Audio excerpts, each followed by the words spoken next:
y a la preuve de l'appui des bailleurs de fonds, des partenaires qui se sont engagés d'accompagner le processus politiquement et financièrement. Et nous avons répondu à l'appel de la SADC et de l'Union africaine une fois que la feuille de route a été signée pour aller en avant. Nous avons fait tout le nécessaire pour qu'aujourd'hui nous puissions signer et donner le feu vert pour le transfert à ces fonds communs. Ce n'était pas sans difficulté. Il y a eu des contestations, il y a eu des questions, il y a eu plusieurs questions, mais je crois qu'il faut les mettre en arrière. Le gouvernement a exprimé, a souligné son engagement politique. Il y a une appropriation. Elle a été clairement dite tout récemment pendant les dialogues politiques entre l'Union européenne et Madagascar par le ministre des Finances. Et les fonds nécessaires se trouveront en 2013. Il y aura des besoins, et il y a des besoins malheureusement déjà en 2012. C'est très important le travail que la CENIT fait. J'ai à côté de moi, encore une fois, c'est un grand plaisir, la capitaine de ce bateau. Déjà, il y a des marins qui ont commencé à nager, parfois sans avoir le salaire, mais ça c'est le miracle malgache.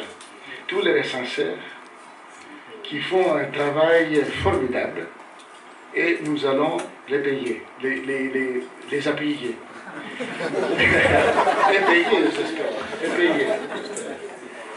La contribution initiale, aujourd'hui il s'agit d'une signature d'une convention de financement de 1,4 million avec le PNUD, c'est un début.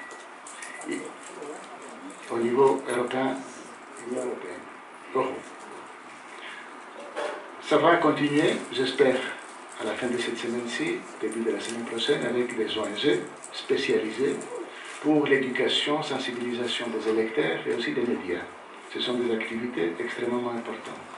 Et il y a d'autres actions que nous espérons financer début de l'année prochaine, mais déjà le processus est engagé. Je voudrais quand même signaler, c'est ce que mes deux collègues ont dit, c'est bien, du point de vue technique, c'est indispensable de faire les choses aussi bien que possible pour avoir un processus qui est crédible, qui n'est pas contesté au niveau technique. Mais la partie politique était extrêmement importante. La feuille de route n'est pas encore mise en œuvre dans sa totalité. Nous attendons avec impatience tous la SADC, l'Union africaine, mais c'est un travail qui doit se faire par les Malgaches eux-mêmes.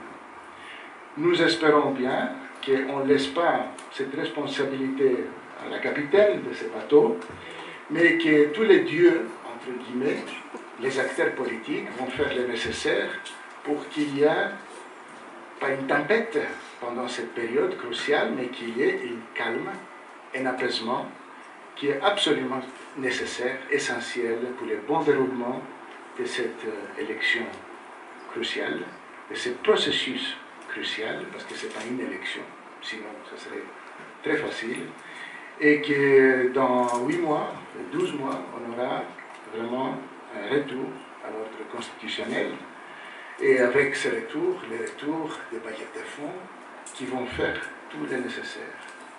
Un grand merci au travail fait par d'abord la CENIT, par les Nations Unies, par les autres collègues et certainement par les gouvernements. Et nous sommes là pour voir avec vous comment ce travail qui commence maintenant va évoluer. Et nous attendons avec impatience, espérons-le avant la fin de cette semaine-ci, une invitation pour la première réunion du comité de pilotage où tous ceux qui participent à ce travail pourront regarder les plans de travail.